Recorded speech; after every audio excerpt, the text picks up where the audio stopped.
세상에 떠도는 기묘한 괴담들. 첫 번째 이야기, 전라남도의 꽝꽝나무에 관한 조선시대의 괴담. 옛날 조선시대 전라남도에는 꽝꽝나무라는 상록과목이 많이 자라는 한 마을이 있었다고 합니다. 그 마을에서는 봄에 농사를 시작하기 전 들판에서 잡초를 태우는 들불 넣기라는 전통 관례를 지켜왔습니다. 어느 날 마을의 젊은이들이 모여 매해 하던 들불 넣기를 준비하고 있었습니다. 해가 막 저물기 시작할 때 어두운 마을 한 구석에서 갑자기 어떤 그림자가 춤을 추는 듯한 모습이 보였습니다. 그 그림자를 보고 깜짝 놀란 젊은이들은 사람이 있다 라며 크게 소리쳤습니다. 자세히 보니 다소 남루한 차림의 남자가 사방에서 다가오는 불에 둘러싸여 크게 당황하고 있었습니다. 그 남자는 들판에서 야숙하려고 누워 있었다고 합니다. 게다가 그 남자는 맹인이었죠. 젊은이들이 소란을 피우는 동안 불은 점점 들판으로 번져 더 큰 불이 되었습니다. 맹인은 이놈들 내가 있는 걸 알면서도 일부러 불을 붙였구나. 크게 분노했습니다. 그 말을 들은 젊은이들은 뭐라고? 사람에 대고 그딴 소리를 하다니. 그렇게 죽고 싶다면 내가 원하는 대로 죽여주마. 가지고 있던 불을 맹인이 서 있는 주변에 던져버렸습니다. 순식간에 맹인의 주변이 불로 둘러싸였고 그는 도망치려 했지만 앞을 볼 수 없어서 방향을 찾지 못했습니다. 결국 몸에 불이 붙은 맹인은 불덩어리가 되어버렸습니다. 뜨거워. 타 죽는다. 맹인이 고통을 이기지 못해 몸부림치는 모습을 보고 젊은이들은 잔인하게도 쌤통이라며 즐거워했습니다. 잠깐의 감정적 대응이 그들로 하여금 살인을 저지르게 한 것이죠. 맹인은 끝내 화상에 괴로워하며 땅에 쓰러졌습니다. 그의 얼굴은 새까맣게 타 있었습니다. 젊은이들이 가까이 다가갔는데 갑자기 맹인이 눈을 번쩍 뜨고 젊은이들을 노려보았습니다. 맹인이었기에 그의 눈은 뿌옇고 흐린 상태였지만 새까맣게 탄 얼굴에 하얀 눈이 번뜩이며 나는 여기서 살해당했다. 아무 죄도 없는데 죽임을 당했다. 절대로 잊지 마라. 지금부터 9대에 걸쳐 너희 일족의 눈을 빼앗을 것이다. 9대를 저주해주마. 그 말을 마지막으로 그는 힘을 다해 죽었습니다. 입고 있던 옷은 완전히 타버렸고 전신의 지방은 불타 부글부글 끓고 있어 끔찍한 모습이었다고 합니다. 그의 몰골을 본 젊은이들은 그제야 공포를 느끼고 도망치듯 집으로 돌아갔습니다. 그런데 이후 맹인의 저주처럼 실명하는 사람들이 나타나기 시작했습니다. 들불 넣기를 한 젊은이들 본인은 물론이고 그들의 가족들까지 멀쩡했던 눈이 멀기 시작한 겁니다. 주변 마을 사람들까지 공포에 휩싸였고 마을에서는 용하다는 무당과 명망 높은 스님을 초빙해왔습니다. 하지만 그들도 마을에 와서 살펴본 후에는 자업자득입니다.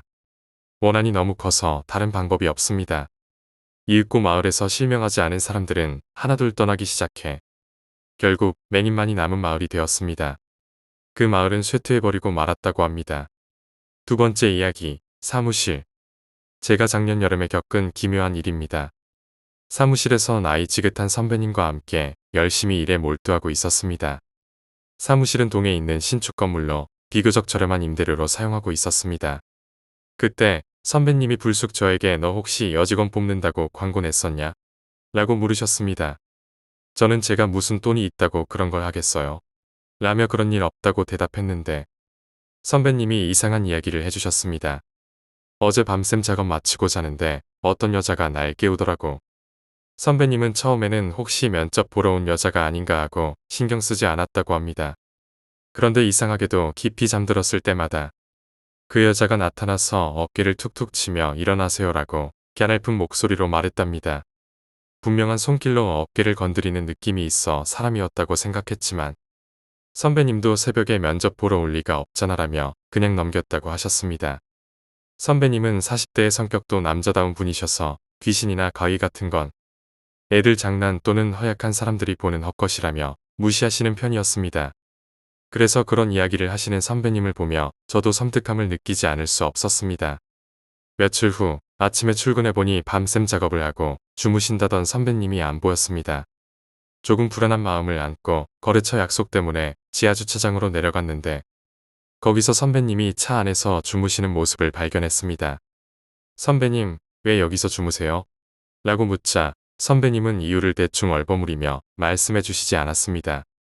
그 이후로도 며칠 동안 선배님이 차에서 주무시는 모습을 자주 볼 수 있었고 제가 퇴근하면 재빨리 따라 나오시곤 했습니다. 이유를 몰라 궁금증이 더해졌습니다.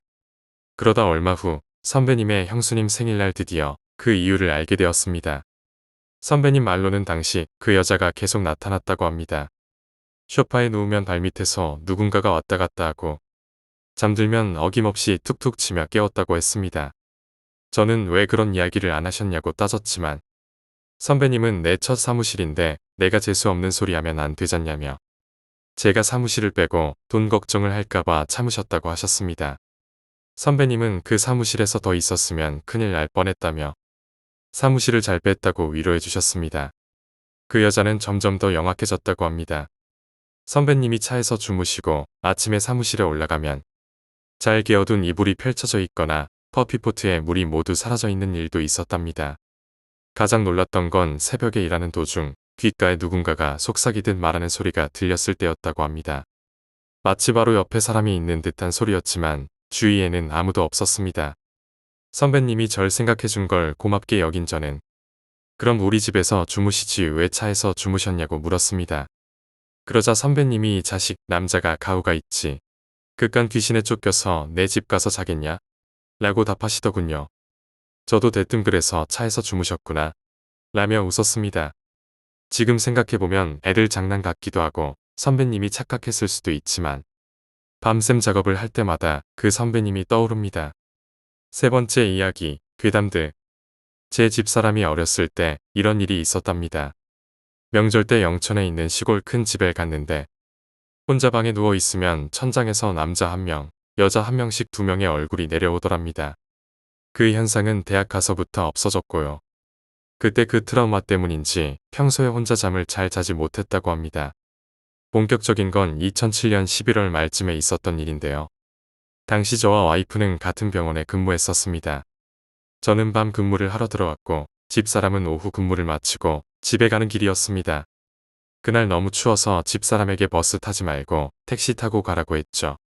그런데 도착할 시간이 넘었는데도 전화가 안 와서 제가 전화를 했더니 내가 다시 할게 하고 바로 끊더군요.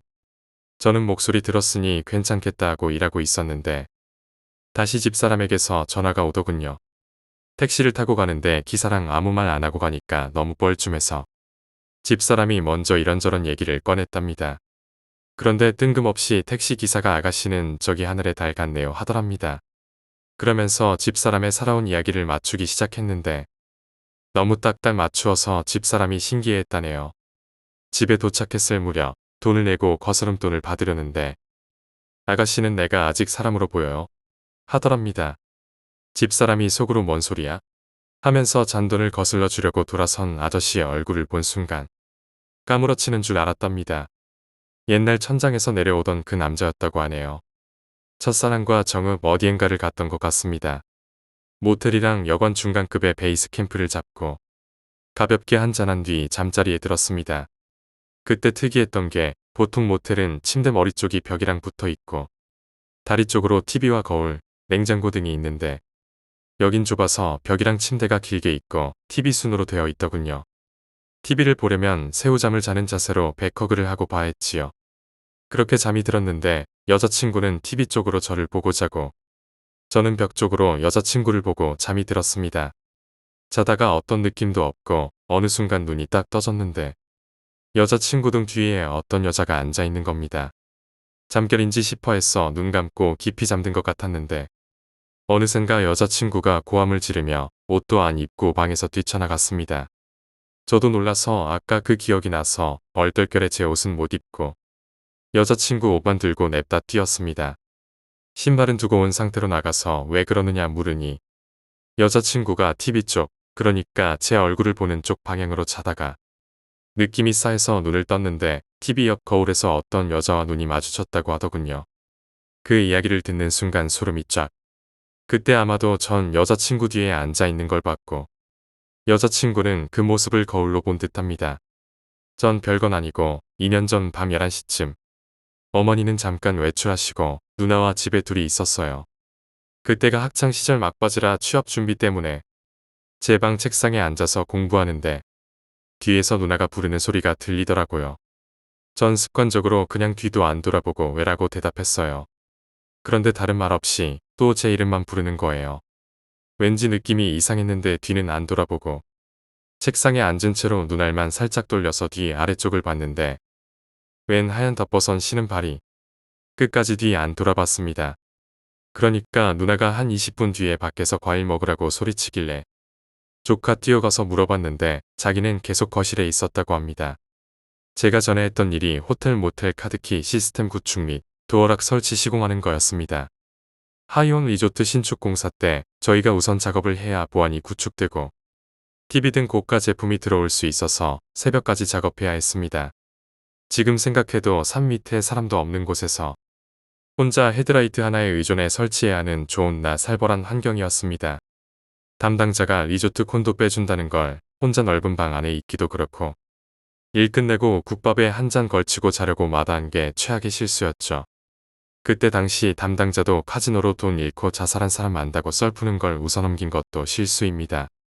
뭐 여차여차 일을 마무리한 뒤 혼자 국밥에 소주 한잔하고 모텔을 잡아잤습니다. 야구 하이라이트를 보며 잠들었을까요? 근데 이게 꿈인지 생시인지 제 바로 옆 침대에 어떤 남자가 자고 있었습니다. 처음엔 같이 출장 온 직원이라 생각했습니다. 일이 워낙 많아서 현장 PM도 하고 같이 온 일행이라 생각했죠. 근데 전 혼자 작업했고 출장도 혼자 온 게 갑자기 생각났습니다. 정신을 차렸는데 갑자기 등줄기에 땀이 나고 사지가 마비되는 기분. 잠이 확 깼습니다. 근데 옆에서 통화합니다. 분명 혼자 이 방에 들어왔는데요. 넌 언제 도착하냐? 이런 사소한 얘기들요. 그리고 집에 전화한 듯 했었습니다. 일이 바빠 못 간다 등등. 분명 그때는 제가 정신이 있었습니다. 잠도 깼고요. TV 소리도 잘 들려서 가위에 눌린 건 난이라 생각했습니다. 하지만 너무도 또렷한 인기척. 그렇게 정신을 잃고 한참 지났을까요? 얘는 무슨 잠이 이리 많지? 일어나봐, 일어나봐 하면서 옆에서 제 어깨를 툭툭 칩니다. 제가 눈 뜨니 나 보여? 혼자 왔어? 등등 말을 합니다. 여자였는데 그 형태가 지금 생각해도 말로 표현을 못합니다. 혀는 가슴까지 내려와 있고 눈은 흰자밖에 안 보이는데 갑자기 소파에서 일어나더니 저한테 걸어오더군요. 전 그대로 졸도해서 그 후로는 기억이 나질 않습니다. 그 일을 겪은 후부터는 아무리 싼 방도 주변 모텔에서 자지 않고 아예 작업도 직원들에게 맡기고 서울로 돌아왔습니다. 전 믿습니다. 강원랜드 주변 모텔 자살설이요. 제가 직접 겪어봤으니까요.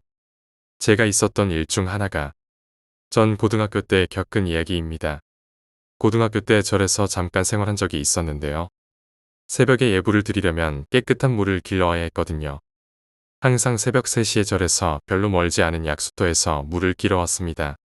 그날도 어김없이 일어나서 물을 길어오는데 약수터에서 사람이 하나 불쑥 나오더라고요. 그 새벽에 산에 누가 있으리라고 생각했겠어요. 놀라서 꼼짝도 못하고 우두커니 서 있으니까 옆으로 지나가면서 새벽마다 고생 많으시네요. 하더군요. 네 번째 이야기, 부적의 집. 제가 유일하게 경험한 영적 체험에 대해 이야기하고자 합니다. 히로시마현 FC의 한 마을에는 부적의 집이라 불리는 유명한 장소가 있습니다. 집 이름처럼 무수히 많은 부적이 붙어있는 이곳은 헛소문이 많은 다른 장소와는 달리 다녀온 친구들 대부분이 신기한 체험을 했다고 합니다. 다른 심령 장소와 달리 영감이 없는 사람에게도 보이는 경우가 많다고 합니다. 친구는 그곳에 대해 이렇게 이야기했습니다. 집 주변에만 밑이 안개로 자욱했어. 장난삼아 소금을 던져봤더니 갑자기 안개가 확 갈라지더라. 위험한 느낌이 들어서 바로 도망쳤어. 이곳을 방문한 친구들의 이야기가 인상 깊어 영감이 전혀 없는 저에게도 매력적인 장소처럼 느껴졌습니다. 어느 날 패밀리 레스토랑에서 부적의 집 이야기가 나왔고 마침 그 자리에 있던 선배와 그의 여자친구 그리고 친구 S와 함께 그곳에 가보자는 이야기가 나왔습니다. 저는 약간 무서웠지만 S는 오히려 들떠 있었고 결국 동행을 승낙하게 되었습니다. 그날 밤 11시쯤 우리는 부적의 집으로 향했습니다. 어둑한 산길을 걸으며 큰 소리로 농담을 주고받았지만 선배 커플은 차에서 내리려 하지 않았습니다. 선배는 아리 기분이 나빠서 내리기 싫대. 너희 둘이서 다녀와. 라고 말했지만 S는 장난스럽게 계속 우리를 재촉했습니다. 결국 S와 둘이서 가게 되었고 산길을 따라가다 출입금지라는 안내판과 철조망이 쳐진 바리케이드에 도착했습니다. 산을 벗어나 철조망이 끊긴 곳을 찾아 들어갔는데 순간적으로 공기가 차갑고 무겁게 느껴졌습니다. 긴장한 저와 달리 S는 주위를 둘러보며 장난스런 태도로 거기에 하나 있네. 저기에도 있네. 라며 아무렇지 않게 행동했습니다. 그렇게 산길을 따라 더미 집이라고 불리는 방치된 민가를 지나 드디어 부적의 집을 향해 나아갔습니다. 더미 집 앞에 멈춰선 S는 담배를 피우려 했고 저는 집 주변을 둘러보았습니다.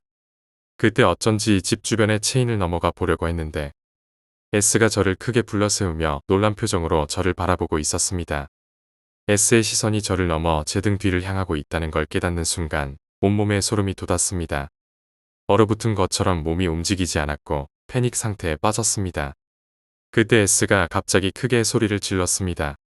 그 소리에 정신이 들어 움직일 수 있게 되었고 S와 함께 미친 듯이 산길을 따라 도망쳤습니다. 뒤를 돌아봐서는 안 된다는 생각에 무작정 달려 도로로 나와 차에 뛰어들었습니다. 차 안에서 선배는 우리가 왜 그러는지 물었지만 저는 떨리는 목소리로 빨리 여기서 나가요. 부탁합니다. 라고만 말할 수 있었습니다. 선배도 무언가 심상치 않음을 느꼈는지 급히 차를 출발시켰습니다.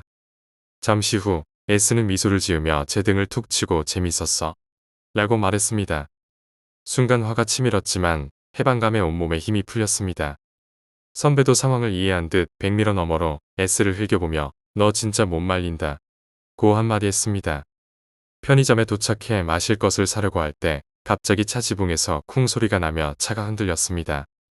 놀란 선배는 급히 차를 멈추고 지붕을 확인했지만 이상한 흔적은 없었습니다.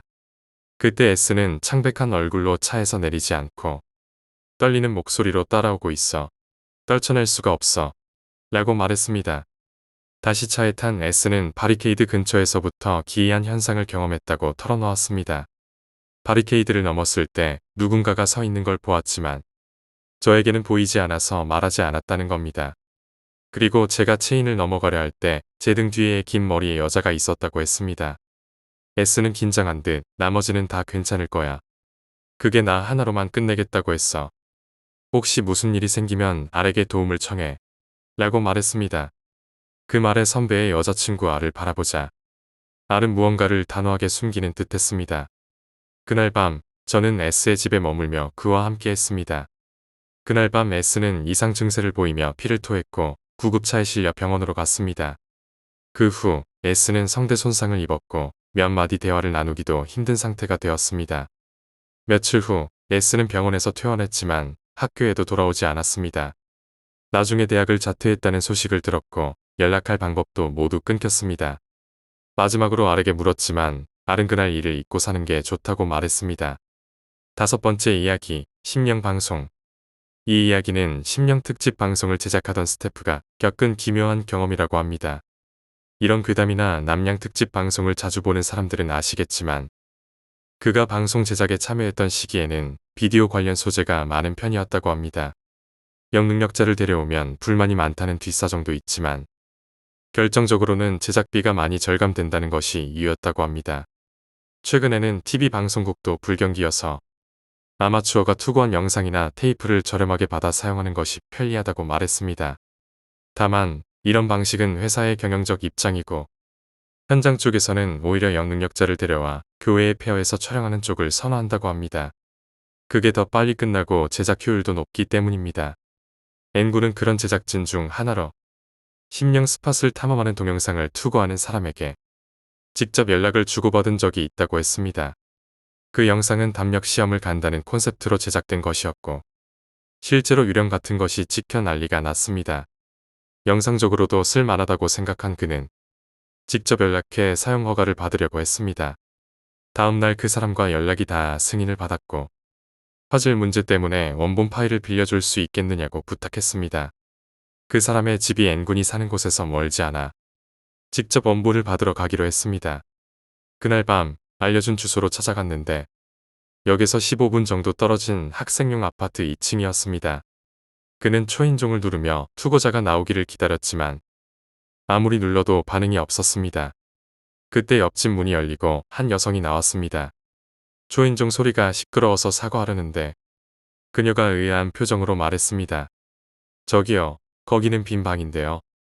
그녀에 따르면 그 방은 3년째 공실 상태로 지금까지 한 번도 사람이 산 적이 없다고 했습니다. 그는 속았다는 생각에 투고자에게 메일을 보내 따지려 했지만 메일 주소는 이미 존재하지 않는다는 메시지만 돌아왔습니다. 다급히 전화를 걸었지만 현재 사용되지 않는 번호입니다라는 메시지가 흘러나왔습니다. 불과 1시간 전에 통화했던 번호였는데 말입니다. 밤 9시가 넘은 시간이라 전화가 바로 해약될 리도 없었고 만약 장난이라면 이렇게 공을 들여 장난을 칠 이유도 이해가 가지 않았습니다. 결국 이유도 모른 채 집으로 돌아올 수밖에 없었습니다. 다음 날 방송 해설을 위해 영능력자를 만나 조언을 구하려 갔는데 그 영능력자가 그를 보자마자 이렇게 말했다고 합니다. 만나지 못해서 다행이네.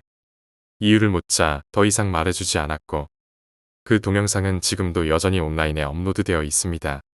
그 이후로 그는 그 투고자에게 다시 연락하지 않았습니다. 다른 제작회사 친구가 집요하게 물어보길래 술 한잔 얻어 마신 뒤에 주소를 알려주었는데 얼마 뒤 그 친구가 갑자기 자살했다고 합니다. 그 일 이후 그는 마음이 무거워졌고 심령 방송 관련 일을 그만두고 다른 방송 제작 일을 하고 있다고 합니다. 6번째 이야기, 보험금 사기. 사건이 벌어졌던 장소는 규슈 지방에 있던 한 마을이었는데 그곳은 한때 탄광으로 번영했던 곳이지만 광산이 폐쇄되면서 순식간에 쇠락한 마을이라고 합니다. 그 마을에서 한 남자가 밭에서 작업을 하던 도중 풀 베는 기계로 자신의 발가락을 절단하는 일이 일어났다고 합니다. 이 이야기만 봐서는 그냥 일상의 범주에서 사고로 일어났을 만한 이야기지만 이 일을 계기로 이 마을에서는 갑자기 마을 사람들의 손발 결손 사고가 빈번하게 일어났다고 합니다. 문자 그대로 이상하다고밖에 말할 수 없을 정도로 이 시기에 손발가락, 귀, 눈을 다치는 마을 사람들이 나타나기 시작했습니다. 이웃 마을에서는 이 마을에 대해 무엇인가 저주를 받은 것이 아닌가 하는 소문까지 돌기 시작했습니다. 짧은 시간 내에 보험사고가 급증하자 급기야 보험회사가 그 마을에 방문하여 조사를 시작했고 그곳에서 어떤 사실이 밝혀지게 되었다고 합니다. 서두에 써놓은 대로 이 마을은 광산이 활발하게 운영되던 시절에는 광부들이 있었던 곳으로 그들이 매일 쓰는 돈으로 활기로 가득 찬 곳이었습니다. 하지만 폐광이 결정되자 마을 사람들에게 나라와 공단으로부터 많은 금액의 보상금이 한 번에 지급되었다고 합니다. 그 중에는 자택 출근을 하던 마을 출신 광부들도 있었기 때문에 광부가 있는 세대는 탄광회사로부터의 퇴직금과 나라나 공단에서 지급한 일시 수당 등의 거금이 흘러들어왔습니다.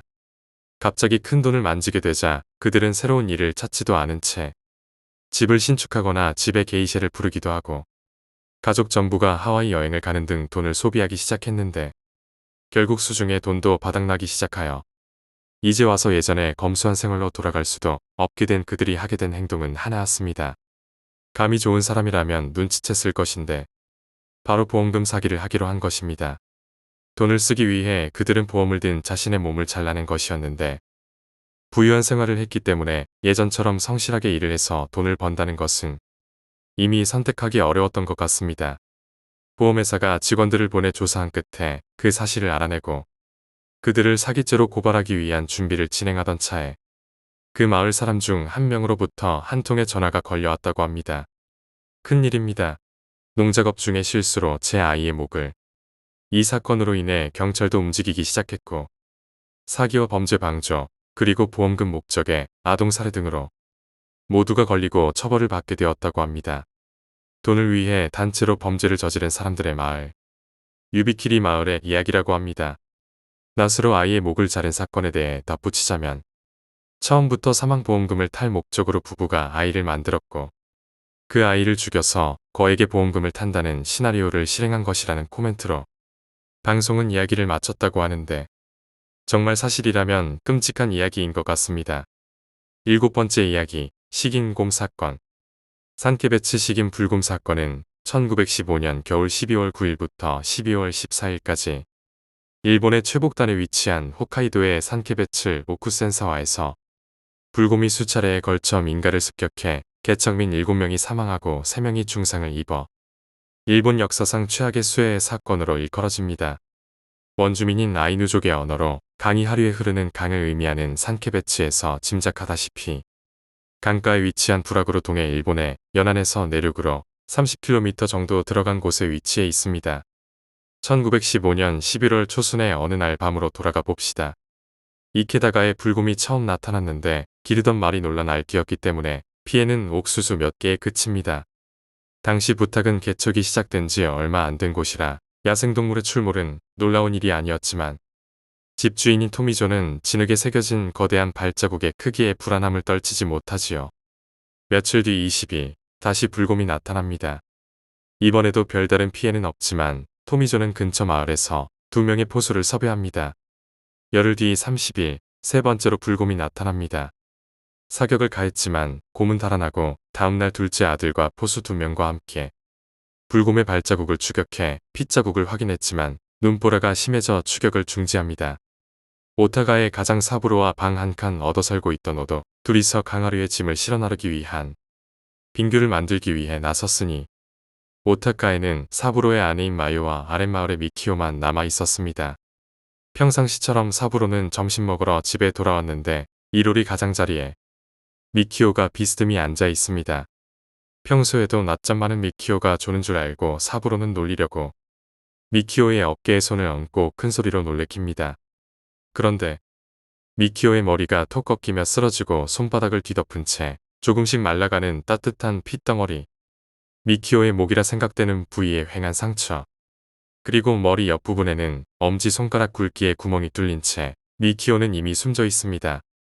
사부로는 소스라치게 놀라며 아내를 부르지만 아무런 대답이 없으며 어두컴컴한 안쪽의 거실에서 야생 짐승 특유의 냄새와 피비린내가 감도는 집을 뛰쳐나온 사부로는 엎어질 듯 강이 하류로 내달렸고 자초지종을 들은 여러 인부들이 괭이와 삽자루 등을 들고 집으로 옵니다. 그들은 횃불로 집안을 밝힘과 동시에 엄청난 충격을 받지요. 입구 반대쪽 옥수수를 말리던 창문은 박살났고 거실에는 그을려 있는 장작 몇 개가 굴러다니고 손잡이가 부러진 채 피에 물든 도끼가 나뒹굴고 있었습니다. 또 창틀에는 마유의 머리카락이 한 뭉텅이 걸려 있습니다. 그리고 토간의 화로까지 일직선으로 나 있는 거대한 곰의 발자국. 즉 옥수수를 먹으려 창문으로 접근한 불곰을 보고 마유와 미키오가 놀라 소리 지르자 자극받은 곰은 벽을 부수며 난입했고 마유는 어린 미키오를 껴안은 채 불붙인 장작과 도끼로 저항했지만 결국 미키오는 당하고 마유 역시 곰에게 바깥으로 끌려나간 것입니다. 피 묻은 머리카락이 한 뭉텅이 벽에 끼어 두피 찢겨나간 채 끌려갔다면 사실상 살아있을 가능성은 굉장히 희박하겠지요. 또한 사부로가 미키오를 보고 놀랐을 때 아직 따뜻한 찐감자가 굴러다니고 있었다고 합니다. 그건 참극이 벌어진 지 오래되지 않았다는 것이죠. 또 사건 직후 마을 사람 중 한 명이 오타가 앞길을 말을 타고 지나갔는데 오타가에서 숲 쪽으로 무언가가 쓸려간 흔적과 혈흔을 발견합니다. 하지만 포수가 산에서 잡은 사냥감을 갖고 오타가에서 잠시 쉬고 있는 경우가 많아 그러려니 신경 쓰지 않았다고. 이런저런 상황을 종합해보니 오전 10시 반 정도에 참극이 일어났을 거라 추측합니다. 하여튼 이 사건으로 조용한 불악은 발칵 뒤집힙니다. 일본의 북쪽 끝단에 있는 홋카이도인데다 12월 달이었으니 해가 금방 저물어 행동을 취하기엔 늦은 시간이었으니 아내와 이웃집 자식의 참극을 겪은 사부로는 얼마나 가엾은 심정이었을까요. 오타가에서 500m 정도 하류 쪽에 위치한 메이케이의 집에 남자들이 모여 대책을 논의합니다.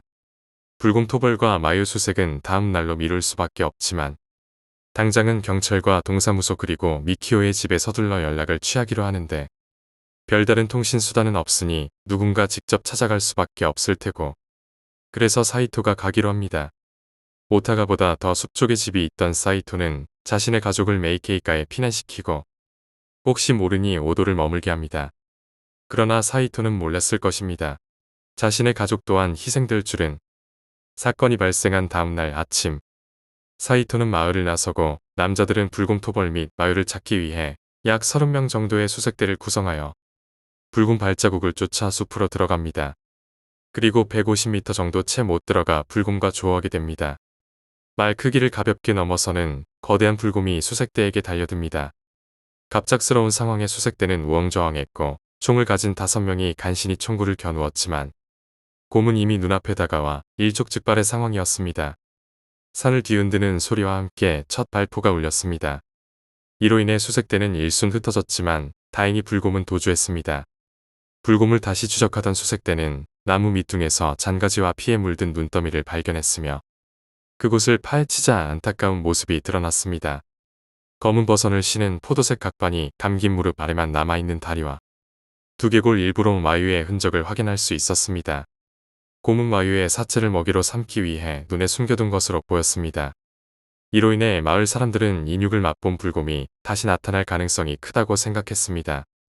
그렇게 불안 속에 사건이 끝난 줄 알았지만 같은 날 밤 불곰의 역습이 이어졌습니다. 수색대는 피곤한 몸을 이끌고 오타카로 돌아왔으나 사람들은 다 떠나고 9명만이 남아 있었습니다. 사부로의 아내 하스미는 수고한 사람들에게 따뜻한 식사를 차려주었는데 오후 8시 반쯤 갑작스러운 비명이 터져 나왔습니다. 거실 벽이 무너지면서 불곰이 난입한 것이었습니다. 주변에 있던 사람들은 혼비백산하며 흩어졌고 대들보이로 도망치거나 화장실로 피신하는 등 아수라장이 되었습니다. 한 남자는 아내를 넘어뜨리고 대들보이로 도망쳤다고 전해지는데 그 이후로 평생 고개를 들지 못하게 되었다고 합니다.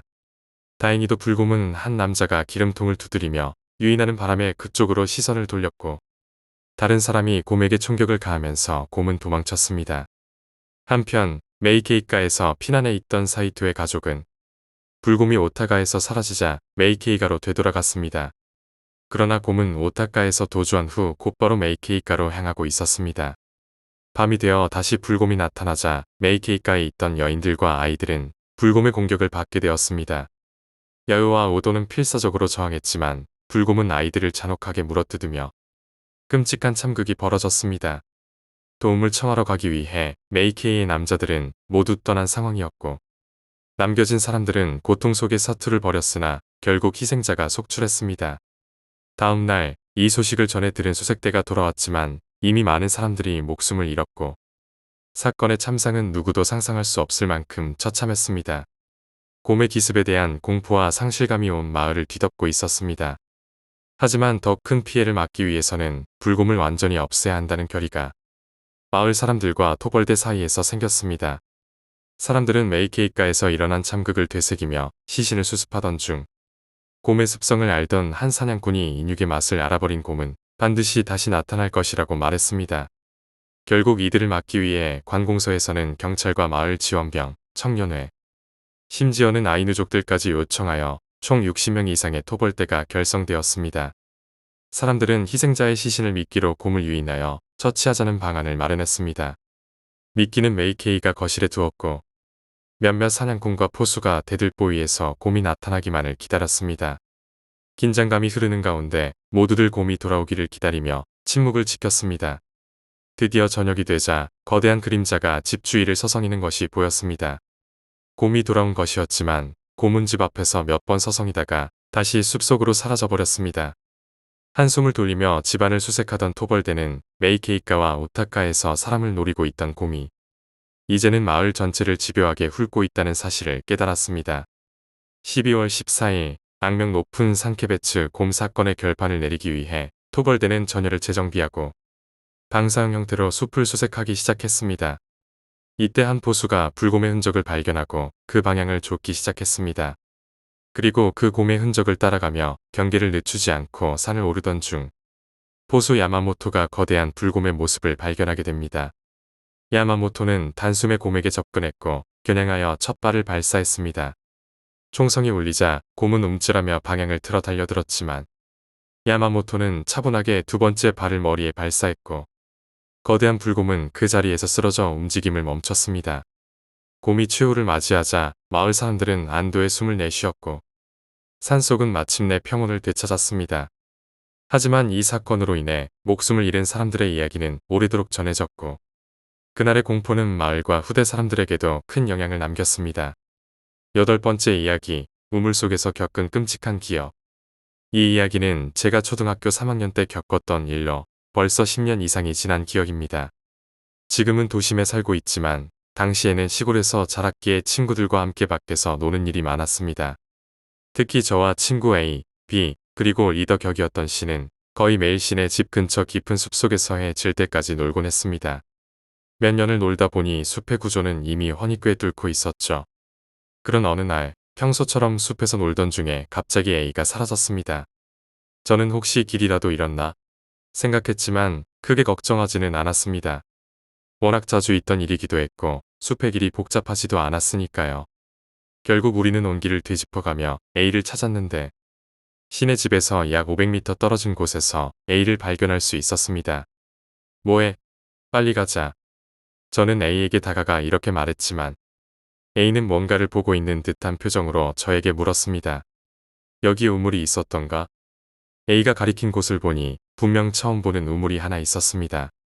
우물에는 뚜껑이 닫혀 있었고 지붕 같은 구조물에 물동이가 걸려 있었습니다. A의 물음에 섬뜩한 느낌이 들었지만 우리 어린 마음에는 공포보다 호기심이 더 컸습니다. 결국 우리는 그 뚜껑을 열어보기로 했습니다. 우물은 직경 1m 정도로 바닥이 보일 만큼 깊지 않아 보였습니다. 그러던 중 시가 손전등도 있으니 한번 내려가 볼래? 라고 제안했습니다. 다들 찬성했고 그중 덩치가 작았던 제가 내려가게 되었습니다. 물동이 줄에 매달려 내려가면서 점점 우물이 깊다는 것을 느꼈습니다. 바닥에는 낙엽이 쌓여 있었는데 새로 떨어진 듯한 나뭇잎들이 보였습니다. 안에 뭐 있어? 위에서 비가 물었고 저는 손전등으로 주변을 비추며 대답하려 했습니다. 아니, 아무것도 없어. 그 순간 갑자기 우물 안이 새까맣게 어두워졌습니다. 바로 위에서 뚜껑이 닫힌 것을 알아차린 저는 겁에 질려 소리쳤습니다. 장난치지 마. 빨리 열어. 아래에서 죽어라 소리쳤지만 들리지 않는지 뚜껑은 열리지 않았습니다. 더욱 불안하게도 손전등이 깜빡거리기 시작했습니다. 어둠 속에 갇힌 공포가 밀려오고 아무리 소리쳐도 대답은 없었으며 곧 손전등 불빛마저 꺼져버렸습니다. 완전한 어둠 속에서 공포에 떨고 있을 때 다시 손전등이 켜졌습니다. 저는 조용히 뚜껑이 열리길 기다리기로 했습니다. 벽에 등을 기대고 앉아있던 중 우물벽에 작은 손잡이 같은 것이 눈에 들어왔습니다. 그 손잡이를 당기니 벽에 숨겨진 문처럼 작은 구멍이 열렸습니다. 구멍을 들여다보니 약 2평 정도의 공간이 있었고 벽 한쪽이 크기와 종류가 제각각인 인형들로 가득 차 있었습니다. 모두가 저를 응시하는 것처럼 보였고 가장 안쪽에는 뭔가 큰 형태가 보였습니다. 가슴까지 머리카락이 내려오고 너덜너덜해진 옷을 입은 그 무언가를 비추려는 순간 누군가 제 머리카락을 잡아당기며 저를 그 안으로 끌어들였습니다. 공포에 질려 발버둥 치던 순간 가슴에 인형이 올라탄 것을 본 후 기억이 끊겼습니다. 눈을 떠보니 시의 집이었고 시를 보자마자 나쁜 놈 죽어 라며 주먹이 날아갔습니다. 시의 아버지와 친구들이 저를 말리며 사건의 전말을 설명해 주었습니다. 제가 내려간 후 시는 장난삼아 뚜껑을 닫았지만 다시 열려 했을 때 갑자기 뚜껑이 들리지 않았다고 합니다. 필사적으로 열어보려 했으나 꿈쩍도 하지 않았던 뚜껑에 시는 아버지를 불러 달려갔고 A와 B는 계속해서 저의 비명을 들으며 뚜껑을 열려 했으나 헛수고였다고 합니다. 결국 시의 아버지가 망치로 뚜껑을 부숴 안을 들여다보았을 때 그 안에 저는 보이지 않았다고 합니다. 시의 아버지가 직접 우물로 내려가 보니 벽구멍 속에서 인형에 둘러싸여 잠들어 있던 저를 발견했다고 했습니다. 이후 마을에서는 우물을 묻어버렸고 절에서 스님까지 불러와 무언가 의식을 치렀다고 합니다. 우물과 인형에 대한 기억은 지금도 가끔씩 떠오르며 그 공포를 되살려 놓습니다. 이 사건 이후로 밀폐된 공간에 대한 두려움이 생겨 엘리베이터조차 탈 수가 없습니다. 이 이야기는 초등학교 시절 제가 겪었던 우물 속 기이한 경험입니다. 9번째 이야기, 사람 죽은 집.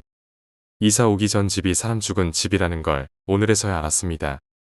처음 신혼살림을 꾸렸던 곳은 소음이 너무 심해서 첫째 아이가 깊이 잠들지 못했습니다. 부동산에서도 소음에 대한 이야기는 전혀 해주지 않았죠. 저와 남편 모두 신경이 무딘 편이라 임신하고 아이를 낳아 그냥저냥 살았는데 첫째가 자주 자지러지니 문제의 이 집으로 이사를 오게 되었습니다. 급하게 찾다 보니 같은 평수인데도 전셋값이 이전 집의 2배에 육박했습니다. 발을 동동 구르고 있으니 부동산 아줌마가 집주인과 길게 통화하시더니 비장의 카드라며 문제의 집을 권유했습니다. 평수가 꽤 넓은데도 임금보다 시세가 낮아 의심이 들어 물어보니 부동산 아줌마는 집이 경매로 낙찰된 집인데 집주인이 해외에 있어 비워둘 수 없어서 싸게 내놓은 것이라며 전세금은 한 번에 결제해야 한다고 설명했습니다. 여하튼 시세의 반값에 그 집에 이사 왔습니다. 생각해보면 싼 만큼 하자가 많았습니다. 겨울이면 우풍이 심해서 외투를 입고 살았습니다. 보일러 온도를 35도로 올려도 항상 추웠습니다. 확장형이 아님에도 우리 집만 유난히 추웠고 아랫집, 윗집, 옆집 다 놀러 가봐도 우리 집처럼 추운 곳은 없었습니다. 혹시 창문이 잘못된 건가 싶어 우풍 방지 비닐막도 씌워보고 스티로폼도 대봤지만 소용이 없었습니다. 물건이 자주 떨어졌습니다. 멀쩡한 그릇이 떨어지거나 장식장 위에 올려둔 물건이 떨어졌습니다. 다행히 다친 사람은 없었지만 남편과 저는 드라마 응답하라 1988을 보며 우리도 병 굴려보자며 킬킬대기도 했죠.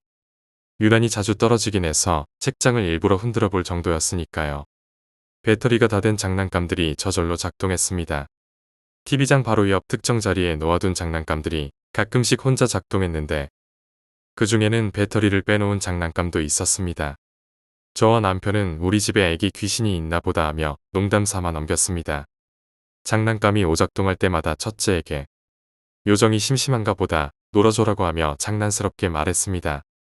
전셋값 쏠려받는 것도 거의 없이 그 집에서 7년 넘게 잘 살았습니다. 그러다 2년 전에 집주인이 그 집을 팔아야 한다며 우리에게 사달라고 했습니다. 매매 계획이 없던 우리는 죄송하다고 했고 집주인은 전세가보다 싼 가격에 집을 매물로 내놓았습니다. 결국 우리는 같은 구조의 옆 동으로 이사 갔는데 이사 온 후 2년 동안 일주일에도 몇 번씩 있던 증세가 단 한 번도 없었습니다. 그리고 오늘 예전에 살던 집이 사람 죽은 집이라는 걸 알게 되었습니다.